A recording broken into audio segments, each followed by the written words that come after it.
ஜீவனாம்சமாக கேட்ட தொகையை விஜய் அவருக்கு தர வேண்டும் என்றும் உத்தரவிடுகிறது. மேலும் தனது சுயநலத்திற்காக ஒரு அப்பாவி சிறுமியை திட்டமிட்டு அறையில் அடைத்த அனாமிகாவை இந்த கோர்ட் வன்மையாக கண்டிக்கிறது.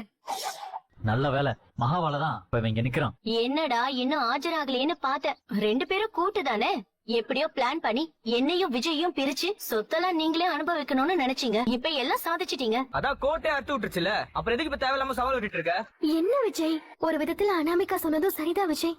நான் மட்டும் அந்த பென்ட்ரைவ் எடுத்துட்டு வந்து கொடுக்கலன்னா உனக்கும் அனாமிகாக்கும் டிவோர்ஸ் கிடைச்சிருக்காதுல்ல. நான் தான் அவசரப்பட்டுட்டேன். பிரபா கல்யாணத்தை வேற நடத்த விட மாட்டேன்னு சபதம் விட்டுட்டு போயிருக்கான். அவெல்லாம் ஒரு ஆளு. இங்க பாரு மகா, நாங்க எல்லாரும் உன் கூட தானே இருக்க போறோம். பிரபா கல்யாணத்துல பிரச்சனை வர விட்டுருவோமா? எதுக்கு இப்படி அபாண்டமா பழி போடுறீங்க? நீ மட்டும் அந்த ஆதாரத்தை கொண்டு போய் கோர்ட்ல குடுக்கலனா இவனுக்கு டைவர்ஸே கிடைச்சிருக்காது.